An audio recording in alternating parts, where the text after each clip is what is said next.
Hi, my name is Andrea Pazmino. I'm a real estate agent here in the city of Los Angeles. I hope everybody's doing great today. I'm gonna touch a topic that I noticed this morning. We have a lot of price changes in the market and the prices of the properties, around 692 new prices, meaning most of them is the prices have been going down, and also around 183 expired listings, meaning prices, houses that didn't sell. How I said in videos before, the main reason why a property don't sell is because of the price. So we have a shift in the market. And what I want to talk today is about the sellers. Sellers are still thinking, some sellers are still thinking on past time, meaning market was different 6 months, a year ago than we have today.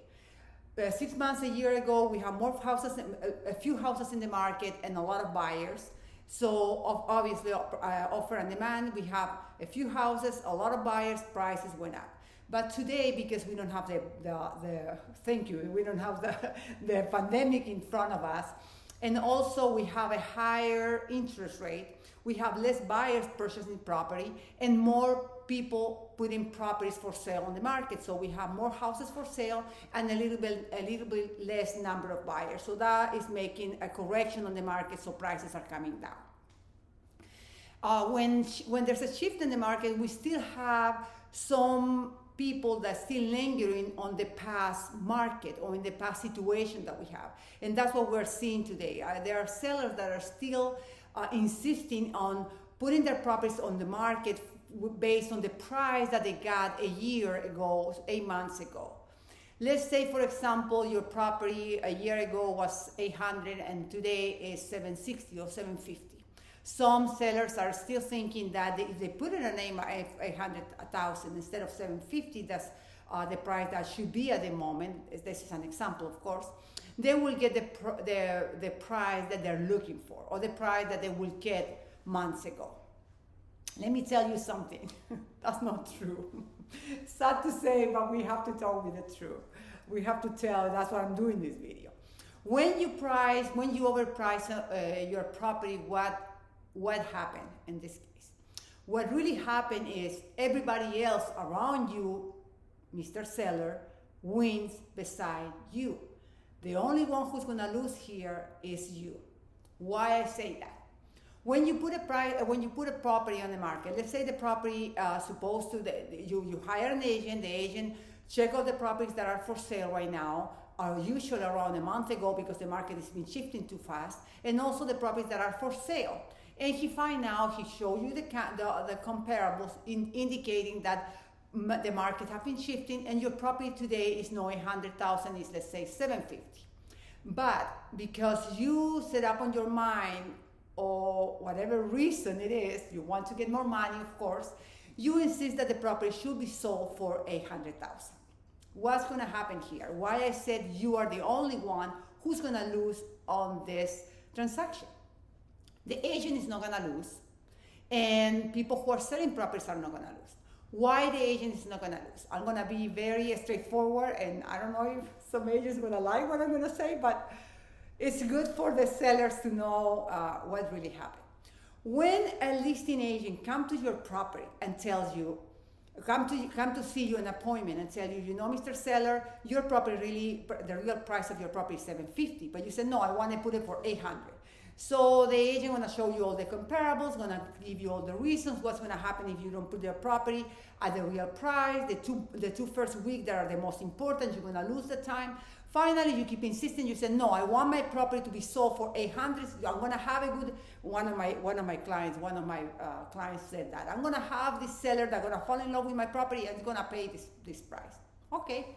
The listing agent, the agent that you hire to sell your property, gonna say, all right, let's put it for 800. If it doesn't sell in 2 weeks for 800, we're gonna lower the price to 750. Do you agree on this?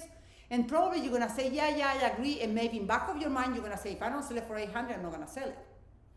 What's gonna happen? Why this agent still accept the property, still accept to do the contract, even knowing that maybe you won't agree to lower the price later on? The moment that this agent put a sign on your yard or the moment that this agent put a listing on the multiple listing and the MLS, this agent, of course, is going to start doing like what we do, most of us, a lot of publicity, a lot of advertisement. We put it on Facebook, we pay advertisement, we pay companies to do advertisement, we put it in social media, we do everything possible for your property to reach as many people as possible to see if the property can be sold. It doesn't matter if it's overpriced or not, we still do the job completely. But when we do this, even if your property is overpriced, people who see your or buyers or sellers that are looking at your property gonna start giving us a phone call. Every time that somebody gives us a phone call, that's a connection that we have of a future buyer or seller. So for us, if you overprice your property, we put a sign or we put the property in the MLS, we still win, even if we don't sell your property. Why? Because we're still gonna have buyers and sellers approaching to us, asking us about real estate. And if you know in real estate, a lot of us, or most of us, what we're doing constantly is trying to connect with people to look for market, to look for buyers, to look for sellers, people who can purchase your property or purchase other properties. So you're still gonna be helping that agent to promote his real estate business. What's gonna happen with your neighbors? If I'm a listing agent, if I have a sale next door, and I price the property right. Let's say the house that I have next to your house, the real price is exactly, the house is very similar to you, but my client, instead of saying 800, he said, okay, the price is 750, and he listened what I say as a professional, and I said, let's put it for 720, so we can have multiple offers. And this owner said, okay, Andrea, let's do what you say, and we put the property for 720. What's gonna happen is we're gonna have buyers looking at properties, and buyers gonna come to my listing, to my property that I'm selling, and they're gonna come to your house that is for sale. They're gonna come to look at your house, they're gonna tell you your house is nice, but they're not gonna put any offers. They're gonna come to my listing, and when I show my listing, I'm gonna say, look at the property, it's exactly the one that is one block down the street. But the one block down the street is 800, this one is 720. So it's a very good property compared with yours. So what you're gonna be doing is helping your neighbors to sell sooner and to sell better, because your property gonna be showing as a higher price, as the overprice, or as a bad deal compared with a good deal that the one that I have next door selling. So you're gonna be helping the listing agent, the agent that you hire, to get more clients. You're gonna help your neighbors to sell sooner. And after your property go out of the market because it didn't sell, right the next day, right the same morning, you're gonna have thousands of phone calls. I'm gonna be one of them, asking you if you wanna sell the property. Some agents don't tell you the property is overpriced because you're gonna get mad, you're gonna hang up. What they're gonna tell you is, oh, you didn't do enough market. I have a special strategy to sell your property. I can market in A, B, C, D places. I have buyers that's waiting to buy your property. I have a buyer for your property. Whatever reason is a good reason, so they can go in contact with you, and when they're in contact with you, try to make you realize the same thing that the first listing agent, the first agent was telling you to begin with. And a lot of times, only if you're really in need to sell, you're gonna realize, oh, I have to sell. You probably can also agree with the agent after the 2 weeks period, put the property on the right price that the agent told you to begin with. And what's gonna happen is the 2-week windows where your property gonna have the best offers and the most enthusiasm from people to see it, you're gonna lose the momentum. And then you're gonna have the buyers who are asking to agents, why this property didn't sell? This property's been 2 months in the market, how come haven't sell? I'm honest, I tell the clients probably was overpriced, because that's the main reason that 99% of the times properties don't sell. And how I say sometimes, a hole on the wall can be sold if you price it right. You can tell me, I'm not gonna buy that property because it's ugly. 300,000. But if I tell you, okay, I'll sell you the property, the price went down to 100,000. Are you gonna buy it? Probably you will. Kind of hard to find a property for 100,000. It's an exaggeration. But to show you that the real reason why properties don't sell is really all come down to the price.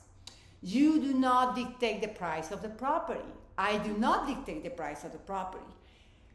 No seller, no buyer, no real estate tells you the price of the property. The market tells you the price of the property. And at the end, even if you find a buyer who's gonna buy that property for 800,000, then most buyer has a bank loan, and that bank gonna send an appraisal. The appraisal gonna look at the property, gonna say, gonna take similar comps or comparables that we take, and gonna say, no, you know what, the property is no more than 750, maybe 760, you have a good appraisal, but no 800,000. What's gonna happen?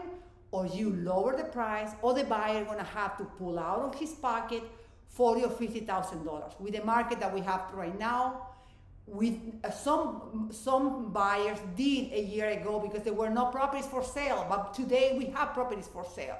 So buyers are not gonna do that. They're gonna back up out of escrow, they're gonna get out of the transaction, and you're gonna have to or don't sell or put your property back on the market. So do you wanna sell your property and avoid headaches and do a smooth transaction? Listen to the professional you're hiring. There's a reason why you're hiring. The reason is because this professional has the buyers best qualified, because the professional sell properties and is in the real estate market every day, and because this professional is bringing you, the number is not that coming out of his head. The number comes with comparable that he's showing you. This property sold 30 days ago, 10 days ago, closed yesterday for this price is similar to yours. This is the value of your property because the price is given by the appraisal. So how can I say? I don't want to say don't be stubborn, but don't be stubborn. You really need to sell. Listen, your listing agent, your agent. You and the agent are a team, and you have to work together to get the best out of your transaction and the best experience out of the sale. My name is Andrea Pazmino. I'm a real estate agent. I hope the video wasn't too long. If you like it, please click and show me that you like it. If you have any comments, let me know. I work for the company Home Smart Realty Group, and I wish you all of you a wonderful, blessing day. Take care. Bye-bye.